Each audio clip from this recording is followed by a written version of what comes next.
I don't know what the Indonesian version says with Brahma Jaloka, but in the Thai version, the translation says that for the Buddha, Brahma had to come ask the Buddha to teach the world.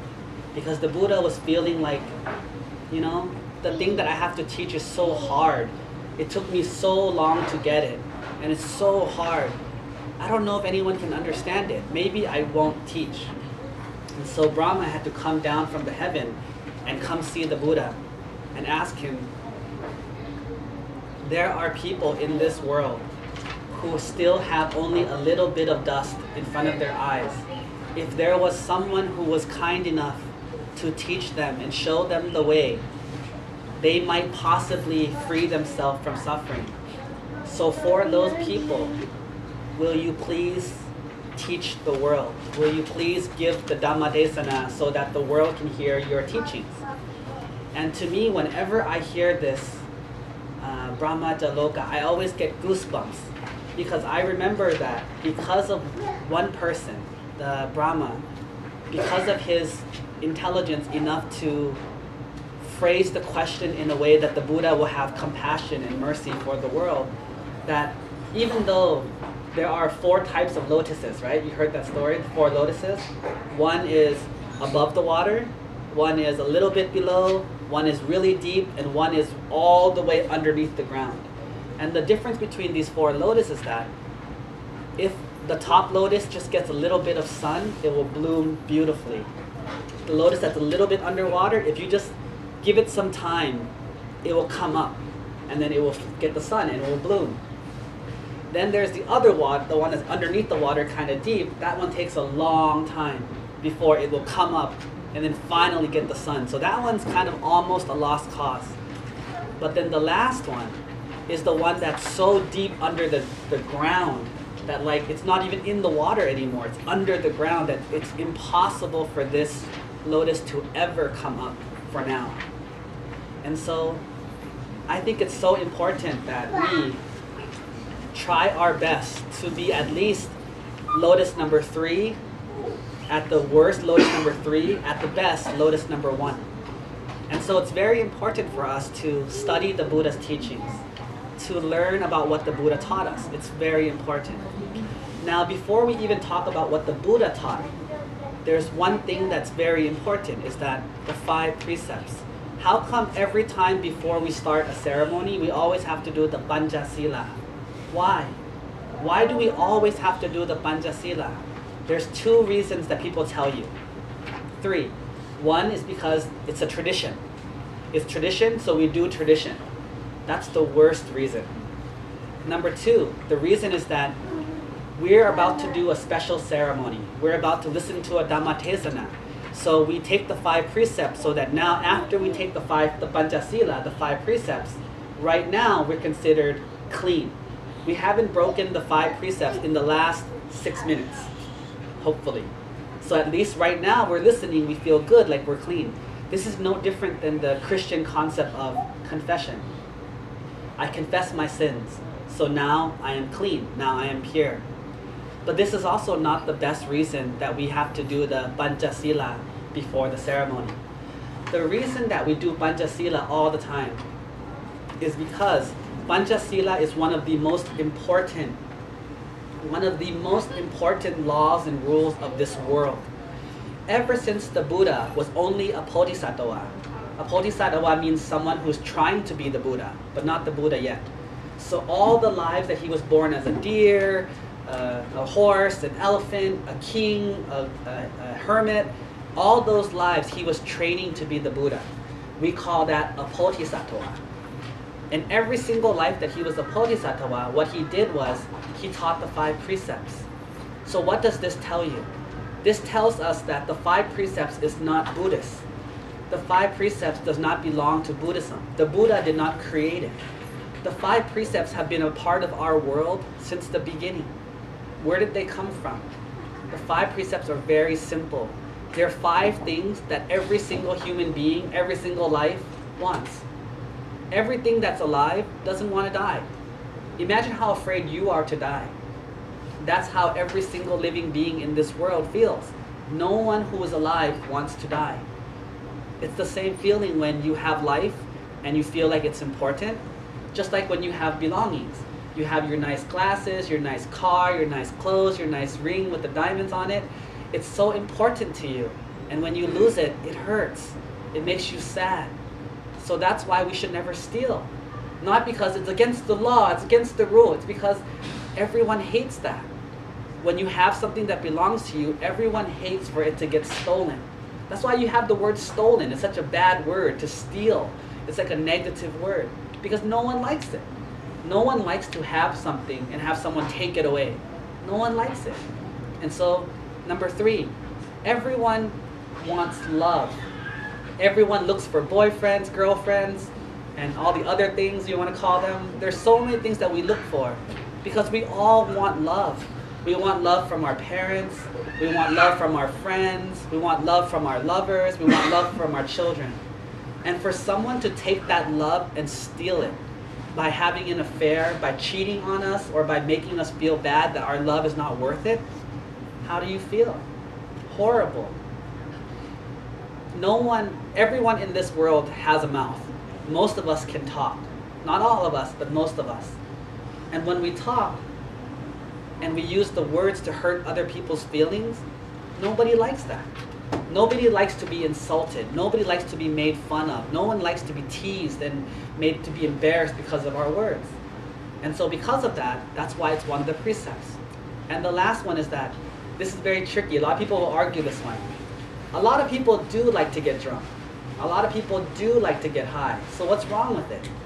The only thing that's mainly wrong with the 5th precept is that it makes it so that you don't have your sati, your mindfulness. That's not wrong either. But what happens is when you don't have your mindfulness, if whoever here has been drunk before, you know what I mean. You talk a little extra, you act a little more free, you're a little more violent, you're a little more mean with your words. It's because you don't have your mindfulness anymore. So the main trick about the 5th precept is that it makes you break the other 4 a lot more easily. So that's the reason that we should always do the Panchasila. Not because we're clean, not because it's tradition, because it's so important that you have to remind yourself all the time that, hey, I am a human being in a social world. There's other life forms, there's other animals. I have to live in this world in a way to make my life the best. This is important. Listen closely. You keep the 5 precepts, not to make the world a better place, not to save all the animals, to save yourself. Do you know from what? From a crappy life. You ever have allergies? You ever have high blood pressure? You ever have illness, cancer, and all the bad things that happen to you? Do you know why you have those things? Because you don't respect the 1st precept. You don't value life. You don't think ants have valuable life. You don't think animals have valuable life. You don't think some people have valuable life. So you're willing to hurt. You're willing to kill. You're willing to hurt other people and make them feel bad physically. Because of that, it also leads you to that your body will not be healthy. Because if you don't value other life, you probably don't value your life as much either. So you don't take as much care of your body. You don't pay attention to it because it's so silly. It's not important.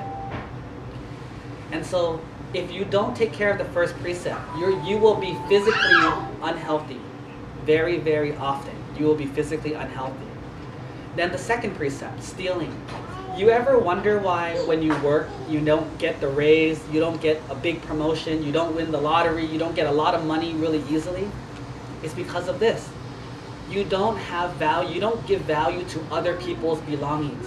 You don't feel that other people deserve what they get. You don't feel that they have it properly. And so you disrespect. If you can take it, you take it. If you can steal, you steal. And because you have that kind of personality, that's why no one wants to work with you. No one wants to invest with you. No one wants to trust you with their money.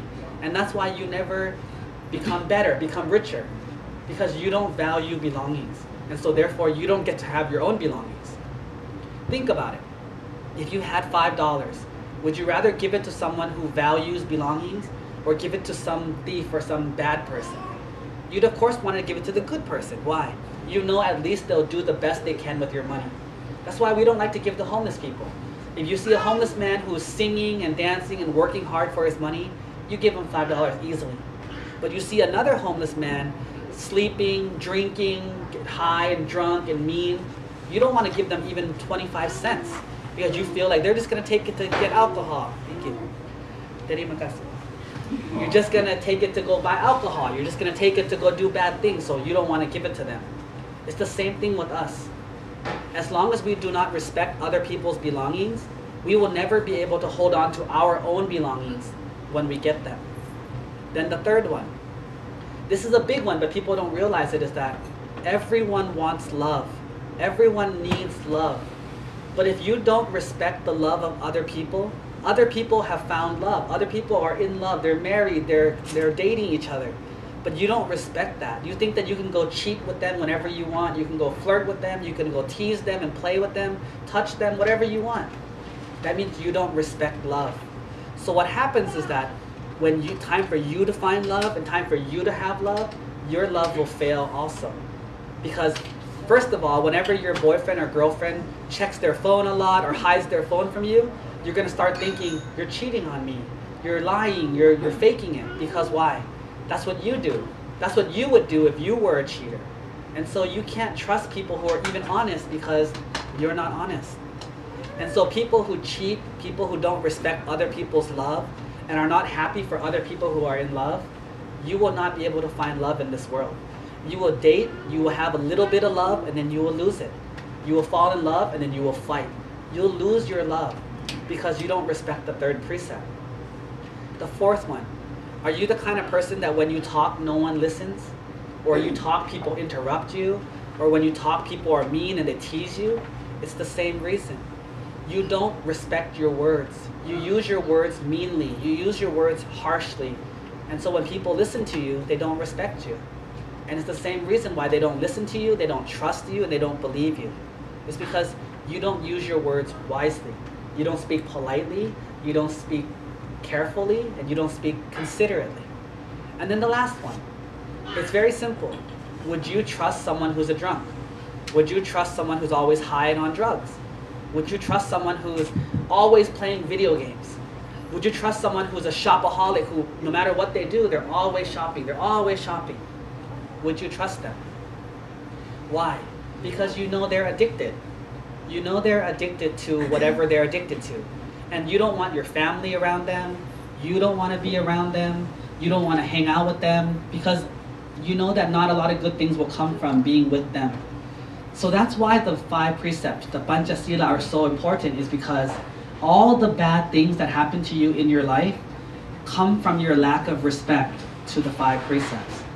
Now, however, if the 5 precepts can cause you to have bad things, then the opposite is also true. The Panchasila can also give you the good things. If you are the kind of person that values life, if you're the kind of person that respects life, never kills, never hurt, never injures other people, everyone's going to know you as the kind person. Even when you have big guys like the giants, like the muscle guys, you ever heard the word the gentle giant? Where they're so big, but they never hurt animals. They're always careful, even with like little bunnies and kitty cats. They hold them softly and gently, even though they're big, big guys. People who see them are soft with them, are nice to them, because they know that these people are kind. These people are generous, are sensitive. And so it's the same thing. If you value other people's life, if you see the value of life, you will also see the value of your life. So you'll take care of your body. You'll take care of your health. You'll take care of yourself in the best way possible. Same thing for rule number 2. If you value other people's belongings and you're respectful, you never steal, you're the kind of person. Why do you think people are so respectful to monks, to pantes? Because we don't steal. We don't have a lot of things and we don't steal. So everyone is so happy to give us stuff because they know we will take care of it. And if we don't keep it, we'll give it to the best person we can. We'll do the best we can with what little we have because it's so important. And that's why people respect monks. People will respect you also if you're the same kind of person. The kind of person that's not greedy. The kind of person who's not selfish. But the kind of person who's considerate. Who helps take care of other people's belongings and your own. And if you're that kind of person, trust me, you will never go bankrupt for long. You will never be poor for long. People will see you and they'll help you. People will see you and they'll offer to help you because you're such a good person. But if you're not, and you're the opposite, when you get in trouble, people will walk away. People will leave you to yourself. They don't want to deal with you. And then the third one, if you're the kind of person that respects love, respects other people's relationships, respects other people's happiness, people will see you as a valuable partner. People who will come to you who want to be with someone who's quality, like you, faithful, honest, and respectful. So of course, you're not going to get the playboys, the bad girls, the bad boys. You're going to get the good ones. And when you date them, you'll take your time, you'll be respectful, and you'll love them seriously. And give them your heart, and they will give it back to you. Because that's what you give them, that's what they give back to you. Just like what you look in the mirror. If you dress really ugly and you look in the mirror, you're not going to see a Cindy Crawford or a Pamela Anderson. You're going to see something very ugly in the mirror. But if you dress really nice and you look really good and you look in the mirror, you're going to see something very beautiful in the mirror. It's the same thing. Then the fourth one. If you're the kind of person who's always polite, always kind with your words, never insulting other people, never making fun, never teasing, never hurting people's feelings, when people talk to you, they will automatically feel bad if they say a bad word. You ever see like you're in a group of people and then everyone's speaking so politely and so kind and someone gets in trouble and they're like, crap! You look around, everyone's like, oh, and they feel bad. But if they were in a different group, they would say much worse words. But because they're in a group of good people, they feel bad, right? So it's the same thing. If you're one of the people who are always polite, always kind, when other people see you, they will be kind with you. They will be polite with you, and they will treat you with respect. And then the last one, if you're the kind of person who's always mindful, who's always staying away from being addicted to drugs, alcohol, music, games, toys, cars, whatever, people will respect you for having restraint. People will treat you like an adult. People will see your value. So if you really pay attention, the 5 precepts, the Panchasila, are the rules that keep you from going to hell. But they are also the rules that will help you go to heaven. So not only do you follow the 5 precepts to stay away from evil in your life, you also follow the 5 precepts to get the good things in life. And that is why every single Buddha, every single Bodhisattva, every single world leader, even Jesus Christ, even Muhammad, even Gandhi, Buddhist or not, if you pay attention to every religion and look at their laws, they will have something with the 5 precepts hidden in there. Even Christianity has the 10 commandments. Even in the 10 commandments, 4 of the 5 precepts are in there. Do not kill. Do not covet thy neighbor's wife, which is do not cheat. Do not cover thy neighbor's house and cows, which is do not steal. Do not kill. Do not take a life. It's the same thing. There's the same as our 5 precepts. Except for, I don't think they have one about alcohol, but we do. You go look at Islam, they have precepts, they have laws also. And they also have to do with how you take care of each other. Because we live in a social world, where it's a lot of people in this world. That's why we have to have rules and laws of how to treat each other properly. And so that is why for today's Dhamma Desana, I decided that the Panchasila is something that needs to be explained. It needs to be chanted all the time. But not just the chanting, the translation is important. That I promise to refrain from taking life. I promise to refrain from stealing that which was not given. I promise to respect love and not be a cheater. I promise to restrain from saying bad words, to hurt people's feelings with my words. And finally, I restrain from doing anything that takes away my mindfulness and makes me less smart, because I value my intelligence. And as long as we know the meaning of this and do it often, remind yourself often, when you make a mistake, remember, it's okay to make a mistake, but it's not okay to repeat it. Remember this phrase. Teach everyone you see this phrase. It's very important. It's okay to make mistakes, but it is not okay to keep repeating it. We must learn from our mistakes. We will all make mistakes, but do not keep repeating it. Is that enough for today? Because you have to do another chanting, right? It's okay, but then after you're done, then when you eat, then you're gonna continue chanting. Well, maybe you're gonna give your I thought we had less time, so I finished early. We can open a question after Monday. Okay, let's have some questions because Pante just finished early. I was under the impression you guys were going to do a whole paper full of chanting, so No. I was going to wait. So, any questions? If no questions, we can just sit here smiling at each other. That's fine too. Okay. But how about buying stolen product? Is it considered preset number 2? Last night, there was a lady here who asked me a question, and I told her that a lot of times people will see, I'm going to change this up, I'll come back to this, right? A lot of times people see me or they talk to different monks or nuns and they're like, wow, Pante or the teachers, you guys are really good at like reading our minds. How did you know the answer? Or how did you know exactly what I was thinking? You're so amazing. You know what the trick is? We don't read your mind. We don't know everything. But the answer is in your question. So when you ask me a question and say, is it wrong to take stolen goods? What's the answer? Of course it's wrong. You use the word stolen. You use the word that defines negativity, which is things that were stolen, right? So it's not wrong or right. But if you feel bad, if you feel conflicted, then you already are wrong.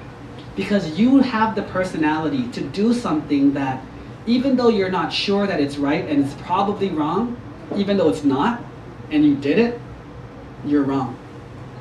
Because you're going to feel guilty, and you're going to remember it forever.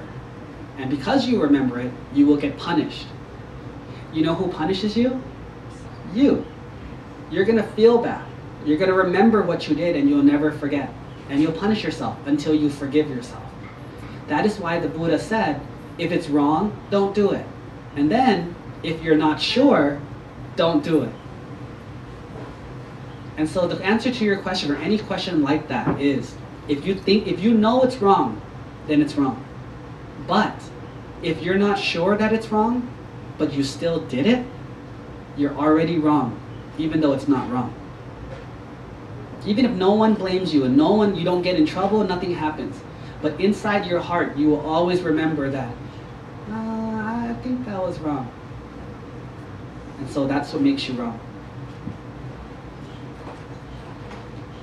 But if you think you're not wrong, you're not wrong. That depends. If you think you're not wrong, then most likely you're not wrong for now. But if the thing that you did was really wrong, it's going to come back up again. And eventually there's going to be enough evidence, enough people, and enough repercussions that at some point you're going to have to realize that something I did led to this conclusion. So let's say you kill someone and you think that it's right. Let's say that somebody rapes my daughter. I get mad, I kill him. I don't feel bad. I feel good. I'm happy. I'm proud because I felt like I got revenge. They did it to me first. I got them back. But after 5 years in jail, 10 years in jail, 20 years in jail, at some point you're going to start to remember that I killed somebody violently with hatred and evil in my heart. Even though he kind of deserved it, man, I wish I didn't do that. Like, now I'm in jail for 25, 30 years and my family's hurting and all these bad things. People look at me bad. I have to fight in jail with all the bad people. It's like, even though that day I felt like it was worth it, after 10, 20 years, I don't think it's worth it anymore. And that's the day you're going to realize that what I did was probably wrong. Even though you don't realize it right away. So, to clarify your two questions together. Something is right or something is wrong. How do you define that? A lot of people, there's no such thing as right and wrong. That's true if you're talking about an ideal. But you're talking about the real world. How do you define something as right or something that's wrong? Well, you define it by the consequence. If you do something that hurts no one and helps people, then obviously it's right. But if you do something that has any kind of harm, then it's already wrong for that person. And that's why this world is such a tricky place, because there's not that many actions that are good. Most of the actions will hurt somebody. And that's why there's always someone ready to argue with you. There's always somebody ready to say that you're wrong and you're bad. And that's why when you make a decision, you have to get as much information as you can and make the best possible decision you can make given your information. And when it turns out bad or turns out wrong, it's okay. Take that information and add it to your information, and next time learn from that mistake. so you don't do it the exact same way again. And that's how you keep growing as a human being. You'll never be perfect, but your job is to keep trying. Because if you stop trying, then you get worse. So you might as well try to get better. And so it's the same thing. If something that you do creates a lot of harm, but you don't think it's wrong, you're probably going to keep doing it. And one day, all that harm that it creates, it's going to come back to you. And when you realize it, it's too late. It's too big. The problem is humongous. Like, you cheat on this girlfriend, you cheat on that girlfriend, you cheat on that girlfriend, you cheat on that girlfriend. I don't care. I'm still young. I'm handsome. I can do whatever I want. People like me. It's not my fault they like me. They don't have to go out with me. It's their choice. So you have all these excuses why you're not wrong. But you broke her heart. You broke her heart. You broke her heart. You broke her heart. Her family hates you. Her family hates you. Her family hates you. Her family hates you. Her friends hate you. Her friends hate you. But you don't feel anything? Fine. But one day, like in all the movies, when you can become that old playboy who's handsome and sexy but has no wife. Everyone's married with kids and no one wants you because they know what kind of person you are. That's the day that when you realize, hey, I had fun when I was younger, but now nobody likes me. Nobody wants me. No one wants to be my friend. No one trusts me. I want to date your sister. No. I want to date your daughter. No. I don't trust you. I don't think you're a good person. And that's when all the evil that he did will come back and haunt him. But the other side is true also, is when you do something you think is bad, but it's not. It's actually something good, but you don't realize it. And everyone is like, thanking you, thank you, thank you, thank you, thank you. And you're like, oh, I don't deserve it. What I did was evil, what I did was evil. And everyone's like, thank you, thank you, thank you. Eventually you'll be like, wait a minute. If everyone says it's good, and I'm the only one that says it's bad, maybe it's really good. And that's the day that you'll stop tormenting yourself for it. So that's why the society is important also. Just because you think it's good or think it's bad, that plays a huge part in your life. But that's not the only factor, because society will also remind you. But if you're steadfast and firm that not killing was the right answer, then you have to be firm in your belief. Yes? In light of what you just said about society, so how about all those misconception people, like all those ISIS people or suicide bombers, all of the society supporting their misconceptions about killing is right. And they're not going to feel bad because the society is supporting that thought that killing is right. And they're never going to feel bad at all. Oh, that's not true. Because here's the thing. It's not that they're not going to feel bad. Here's the thing. Imagine that you do live in a group of people who believe in suicide bombings, who believe in killing and hurting each other. That's not an innocent society. So, okay, maybe you don't feel bad about killing, you don't feel bad about hurting other people, fine. But don't forget that when you live in that life, a life of killing, a life of guns, a life of violence, what else happens? Your little kid picks up a gun, accidentally shoots your mom. Or like, you know, accidents with guns. Or violence because I have guns, I have bombs. Don't speak bad to me, don't talk, I'm gonna kill you. It's a different society, it's a different feeling. So they might not feel directly bad about killing the infidel, the evil Americans or the Christians, they don't care. But don't forget that they're still killing. They're still violent. And not only that, the rest of the world is not agreeing with them. Some other Muslims get up and say, that's not the right Islam, that's not the right Muslim, that's the wrong Muslim.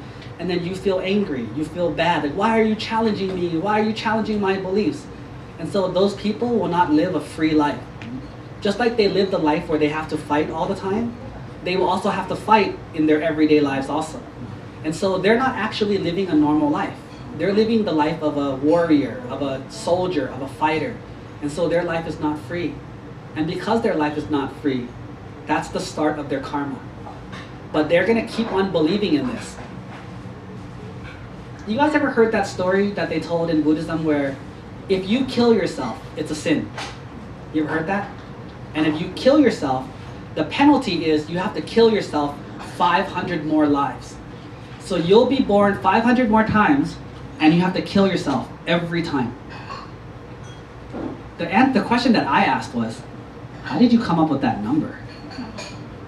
So the penalty for killing yourself is exactly 500 more suicides. And then again, if I'm on life number 255, and I don't remember the past lives, and I kill myself this life, wouldn't this life technically be life number 1? And then there would be another 500 lives? So then actually it would be 755.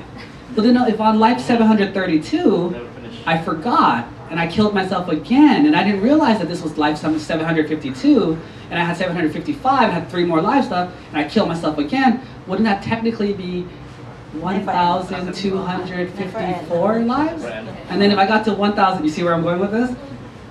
So wait a minute, I don't understand. This is someone with wisdom thinking about it. I don't get that rule. This is how it works. What makes you kill yourself? Think about this. If everyone in this room were to kill yourself today, or for some reason, what would it take for you to kill yourself? Don't say I would never do it, because you would. But what would it take? Like how extreme, how bad would your life have to be for you to kill yourself? How bad? Really bad. I mean, like you'd have to be in like emotionally distressed, physically distressed, society distressed, culturally distressed, any kind of thing you can think of. It'd have to be pretty bad for some of us. But the reason we kill ourselves is what? One understanding, that if we kill ourselves, the problem will end. That's the main misperception, is that if I kill myself, suddenly all my problems will disappear. And that is the biggest misconception that causes them to be like that. So once you have that belief in here, it's called a programming. If your programming has a virus, okay, Microsoft Windows has a virus, Apple has a virus, Linux has a virus, and you take that operating system and install it in another computer, what's going to happen? Will that second computer have a virus also? Yes. Is the computer wrong? No, it's the programming. And then you take it out of this system and put it into another system, and then another system. How many systems will have viruses? How many? What's the number? If you keep moving it over and over, how many systems will be infected by the virus? Unlimited. When will it stop? When will the computer stop being infected with the virus? The day you stop. The day you realize that taking a virus from a hard drive to another computer will transfer the virus.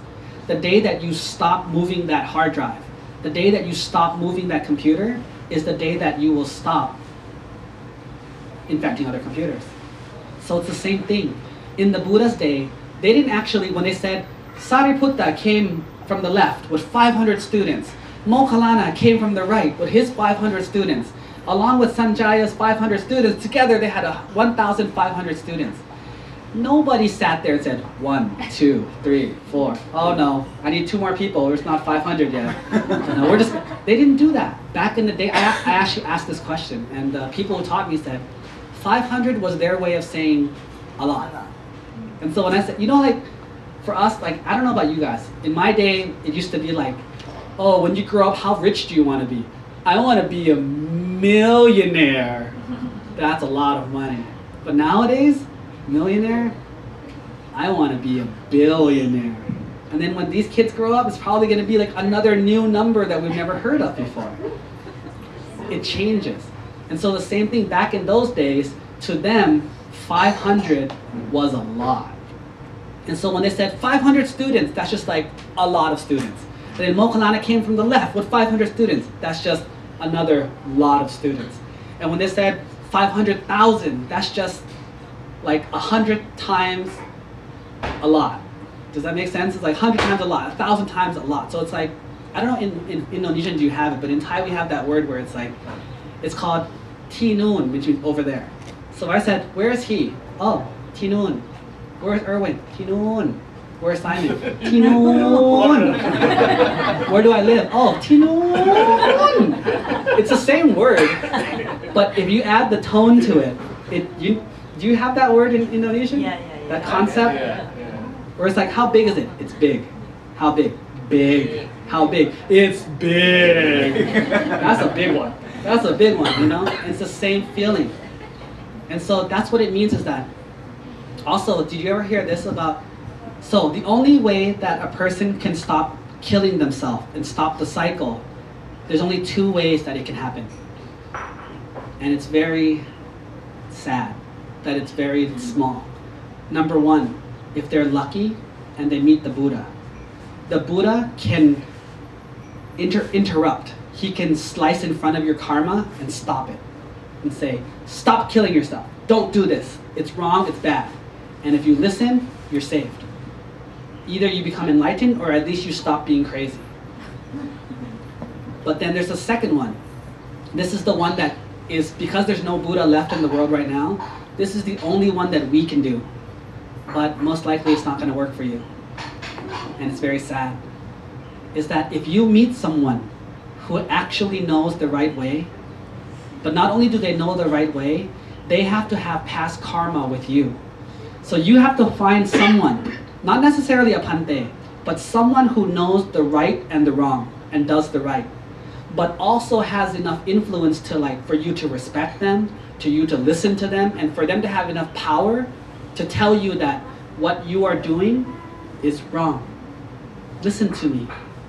And as long as they're telling you the right thing, and that person has enough super karma hidden inside them, then you'll listen. Otherwise, you're hopeless. No one else can save you. Because you won't save yourself, so no one else will save you. Until one day, you kill yourself so many times that you realize, I'm kind of tired of this. I don't want to do this anymore. How many times have I done this? How many times have I run away from problems? I'm sick of this. On that day, you'll begin to stop. But even then, it's like another 6,000 lives that you'll gradually stop. And that is why, in this day and age, my teacher always taught, you have to find, he used the example from Thailand, he's a villager, a farmer, so he said, you have to find the cow that has already crossed the river. You're a cow, they're cows, you've got to find the leader cow that has crossed the river before. Because if you don't, and you follow the stupid cow that gets floating in the river, you're going to end up in another country. You're just going to float down the water like a cow, and you're going to end up in another place. And so if you don't follow the right cow, then you're just the stupid cow, following the stupid cow, and you're screwed. But what happens when you follow a cow, and you don't know, if you can go? Well, the same thing. If all the people that float in front of you have made it to the edge, and you're floating in the same way, most likely you will one day make it also. And that's why it's so important, whether it's in work, life, or even religion, to choose the right teacher. If you choose a teacher that teaches you wrong, you're screwed. No matter how hard you work, no matter how dedicated you are, you will fail. The Buddha, no. The Bodhisattva, the person who tried to be the Buddha, failed 3 times with 3 bad teachers. He had the first teacher, Alama Tapasa. He had the second teacher, I forgot his name. Does anyone remember his name? Probably. 2 teachers who taught him the popular teachings of that day, but they were wrong. Then he had the third teacher, which was his student, but they were actually his teachers, which was the Pancavakhiya, the five disciples. They were his students, but they told him how to practice, and he was the best. So it was kind of weird. Those were the 5 people. Think about this, okay? Those 5 people all knew that this guy is supposed to be the Buddha. They knew that Siddhartha was the chosen one. And so they all followed Siddhartha, waiting for Siddhartha to become enlightened. And so Siddhartha came, met them, and was going to start working hard at becoming enlightened. And he said, well, what do I do? And they said, oh, it's easy. You have to torture yourself. Oh. And so they tortured themselves, and then Siddhartha tortured himself. Siddhartha was the greatest of everything. And so he was the best at torture. He would not eat, he would not breathe, he would sit, he would do whatever until his body almost destroyed itself. Because he followed the teachings of those 5 people. And the 5 people kept telling him, you're doing a good job, man. You lost 50 pounds. You're doing a good job. Hey, look, you're all skin. You're doing a good job. You're dying. You're almost at enlightenment. And he was like, oh yeah? Oh, okay. So he kept going. 5.5 years. 6 years that he had to do that the wrong way. Until one day, he had his own. This is why the Buddha is different from all of us. He's the only one who can be self-awakened. Because he was smart enough to say, okay, I've been doing this for 6 years, and I'm pretty, excuse the language, but I'm pretty badass. Like, I'm the best. You know, you make me starve, I'll starve more than you. You hold your breath, I can hold my breath longer than you. You say, put the tongue on top of your lips and push the teeth out, I'm doing it the most. Skinny, I'm the skinniest. You know, dying, I'm dying the most. You know, like, whatever it is, I'm the best. But I don't feel like I'm enlightened yet. And I don't feel like I'm getting closer. And so he asked himself one question that we never ask. What happens if I keep doing this? Like, if I were to keep sitting here and only eating, do you know what he was eating? He was literally eating dust. He would sit there like this. All the dust that flew by and touched his lip, touched his mouth, that's all he could eat. So all he literally ate was dust and pollen that flew by from the trees. That's how he stayed alive. Think about that. And so he asked himself, what happens if I keep doing this to myself? He said, most likely I'm going to die within a month. I don't think my body can last for another month like this. And he says, well, if I've already done this for 5 months, 5 years, 11 months, or whatever time, and I haven't achieved any type of enlightenment, and if I just do it for 1 more month, am I going to suddenly get it in the last month? I said, that doesn't make sense. And so he said, then this has to be the wrong way then. And then he stopped. Then he stopped meditating, then he stopped hurting himself, then he started doing all the silly things that people were teaching him, and he got up and used his brain to decide, I need to eat. So he ate. Then used his brain to decide, I need to go against the stream of the water. And he did. He started thinking about things in a different way. And then he eventually became enlightened doing that.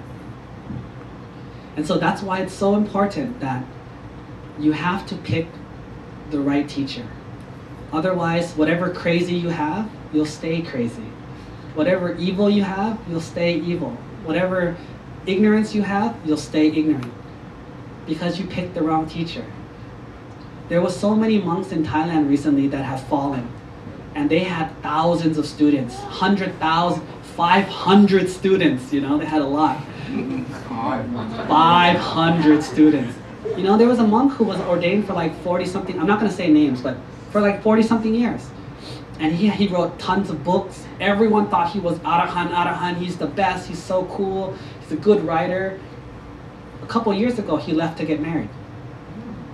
He left the monkhood and said, he didn't do anything wrong. He didn't break any precepts, he didn't cheat, he didn't do it when he was a monk. He didn't flirt with her, he didn't do anything wrong. But his heart was with a woman. And so after 40 years of being a monk, one of the most famous teachers, he decided to renounce and go get married to his childhood sweetheart that he hadn't seen in 40 years. And now he's married. And there was another one, and there was another one that like this, where like everyone thought they were enlightened. But they weren't. And in the end, all the students got screwed. They fought for him, they followed him, they trusted him, and then in the end, their teacher's gone. And that's what it means to pick the wrong teacher.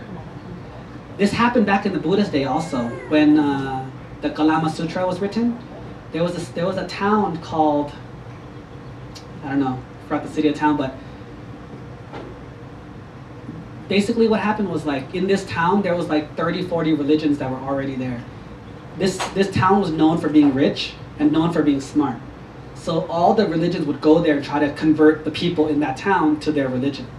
And now the Buddha came with all his monks, and they're like, hey Buddha, don't come to our town, we don't want you. He's like, what do you mean? I didn't even come to your town yet. He says, we already have like 30 religions in this town. We don't need another one. And he said, how do I know that your religion is right? You're just going to come in here and say, the Buddha's religion is right, everyone else is wrong, just like everyone else. And the Buddha says, that's where you're wrong. I will not tell you that my religion is right. I challenge you to prove it.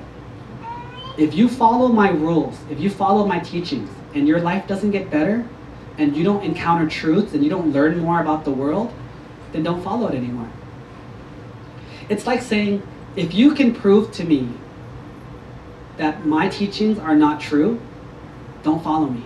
But if you can, then you have to follow me. And so the people were like, oh, that's the first teacher in the history of the world who never taught faith. The Buddha doesn't teach faith. We don't have to be faithful. We just have to be smart. If you're smart enough, you will be a Buddhist. But if you're not, then you won't. Because Buddhism doesn't teach faith. Buddhism teaches, come see and know. It doesn't teach, just believe. You don't have to believe. Everything in Buddhism can be proved. Everything. With just enough practice, everything can be proved. That's why the Buddha was the greatest teacher in the history of the world. Because he's the only one who created a system that had no fluff, that had no trickery, no like, well, $100 first, then you get to learn the next level, you know? It's just straight up, like, if you pay attention, I mean, argue with me. What in the world has ever been born that hasn't died? Name one thing. You can't. Name one thing that has been in this world and never changed, stayed in the same shape, same form forever. Name one thing. Name one thing that didn't have a good side and a bad side. Name one thing. And don't say money. Name one thing. Name one person that didn't have both male characteristics and female characteristics in one person. I don't care if you're gay, straight, whatever. Name one person. You can. Because all these things are absolute fact. Absolute fact. And that's what Buddhism is based on. And so as long as you focus on that part of Buddhism, you will never go wrong. But if you start focusing on the candles, the flowers, the ceremony, the chanting, the handsome monk, you know, whatever you focus, if you focus on those things, you will probably go the wrong way. If your religion is based on how much money you give, like in some parts of Thailand there's a new religion, their teaching is heaven, but you need to get to heaven based on how much you give. So if you don't give enough money, you don't get to go to heaven. And so people somehow started believing that and started giving them money. A lot of money. And that's actually how they get you, is because they have so much money that they build a big temple, everything's made out of porcelain and tiles and glass, and it's beautiful. I mean, their temples are beautiful. They're like palaces. The monks are all like, have to be handsome, light-skinned, college-educated, well-spoken, and like, you know, they look good. They all look good. And when whatever they do has to be perfect lines, the shoes have to be in order. They're uniform. The ladies, everyone wears white, has like a nice cute pin. You know, it's like, they're really beautiful. But that's how they get you. Is we're so beautiful. We're so peaceful. We're so clean. Come join us. $100. And we go. Because I want to be part of that. I want to belong. Because we're not using our brain. And that's why this world, the last thing I want to say is that's why everyone should be doing this. This is the world we live in. It is already 2,558 years past already. So over 50% of this apple is rotten. So do you think that the apple that you are biting right now is perfectly perfect? Do you think that the religion that you're following right now is 100% correct? You do. A lot of us have faith, and we believe whatever Pante says. We believe whatever Pante says. We trust anything he says. That's wrong. You can't do that. Because if you do that, then you're going on faith. Then you're not a real Buddhist. Buddhists don't follow faith. Buddhists follow intelligence, follow facts, follow rules, follow common sense. So you don't listen to me and believe what I say.